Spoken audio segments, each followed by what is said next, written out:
എല്ലാവരും ഇങ്ങോട്ട് നോക്കിൻ. അപ്പൊ നമ്മളെന്താ പരിപാടി?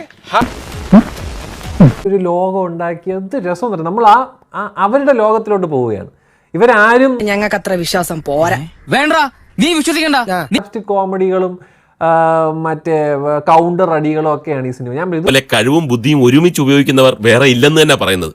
പക്ഷെ ഞാനതൊന്നും കാര്യം ഇതിലൊന്നും നമുക്ക് അങ്ങനെ സിറ്റുവേഷണൽ കോമഡി അങ്ങനെയൊന്നും അല്ല. ഇത് ഭയങ്കര ഒരു 90s കാലഘട്ടത്തിലൊക്കെ നമ്മൾ കണ്ട് ചിരിച്ച് പഴയ കണ്ണു വെച്ച് എന്നെ കാണരുത്. ഇതിൽ നല്ല അടിച്ചുവായിരുന്നു പോരല്ലേ. കുറെയൊക്കെ ചെയ്യാൻ നോക്കി, പക്ഷെ ഒന്നും കണക്റ്റഡ് ആയിട്ടില്ല. എന്നാലും ഒരു നാടകം കണ്ടിറങ്ങിയ ഒരു ഫീൽ.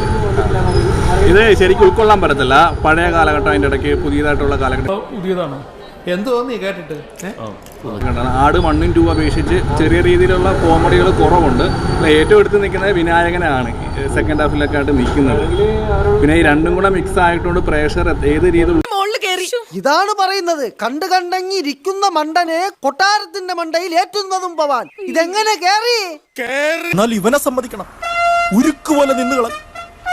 അഭിമാനമുണ്ട് ഗോവിന്ദ, അഭിമാനമുണ്ട്. ഇരിക്കാനുണ്ട്, ഫാന്റസി, സയൻസ് ഫിക്ഷൻ എല്ലാം ഉണ്ട്. ധർമ്മജനും വിനായകൻ കണ്ട ഒരേപോലെയൊക്കെയുണ്ട്. സർബസമീത അടുത്തുണ്ട്. പടം ആട് 1 ബെസ്റ്റാണ്. ആട് 2 അത്രയും വന്നില്ല, ഫസ്റ്റ് ഹാഫാണ്. സർബസമീത അടുത്തുണ്ട്. പിന്നെ ഷാജി പാപ്പൻ ക്ലീശിയാണ്. നേരത്തെ കാണിക്കുന്ന ഷാജി പാപ്പനെ തന്നെയാണ് കാണിക്കുന്നത്. എന്തായാലും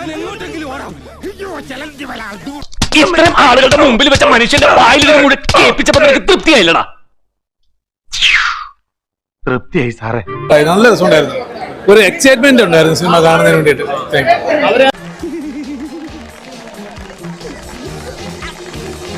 വരട്ടെ.